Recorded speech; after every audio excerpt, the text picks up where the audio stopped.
گریبستا وزارت کهربای یا عراقی یا بدو کامپانیای سکتورا تایبت را بویا سدمان آرازی بونه که تند اولاتین لکرکوکه.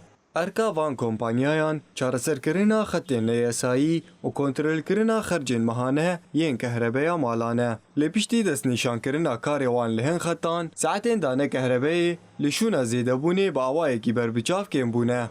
دەزانن کۆمپانیایەک هاتووەتە شاری کەرکووکەوە بۆ بڕینی جیرفانی هاونە نیشتیمانیانی شاری کەرکووک هاتووە کە پێشتری دیعایە کرد 20 کاتژمێر کارەبا دابینکە کە دەرکەوت لەگەڵ یەکەم شەپۆلی گەرمایە تەنها 4 کاتژمێر کارەبا دابینەکە بۆ خەڵکەکە.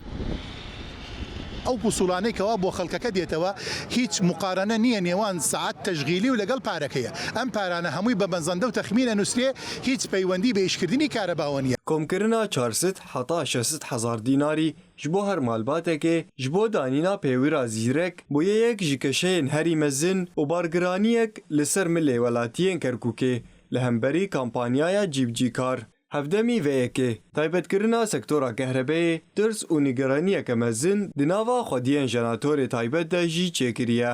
جهاز على اساس كهرباء ب4 ساعات اذا بوتو حقي كهرباء ناس خصخصه بس بارا شركه هاتوا خصخصه مثلا اما تقيا كردوا منطقه ناكردوا شركه هاتوا بس بيرهينك بو خصخصه بس بارا العالم صعبك. نرازیبونا لدیجی گریبستا وزارت کهربای یا عراقی نتنه د ناوالاتیان ده لگهشتیه ناوا اندامین انجمه پاریزگرها کرکوکی جی. سروک کمیته خدمتگزاری یا انجمن راگهاند کو او جوینه ده کمپانیا جیبجیکار نقاش بکن و گنگاز اف پروژه به تمامی بیرد کرن. کۆمپانیایە ئەبێ تەجاوزات نەهێڵێ و جیبایە لە خەڵک وەربگرێ و ئێمە ساڵی پار ئیستیزافەمان کردن بەڵام وەڵامی بڵین مەجلیسیان نەدایەوە تەنانەت عەقدەکەشیان پێ نەداین گومانمان لە کارەکانیانە هەیە و پێم وایە یعنی بە کۆدەنجی هەموو ئەندامان ئەو بابەتە ڕەفزەکرێتەوە. li gorî zanyarên herî dawî yê Nûçe TV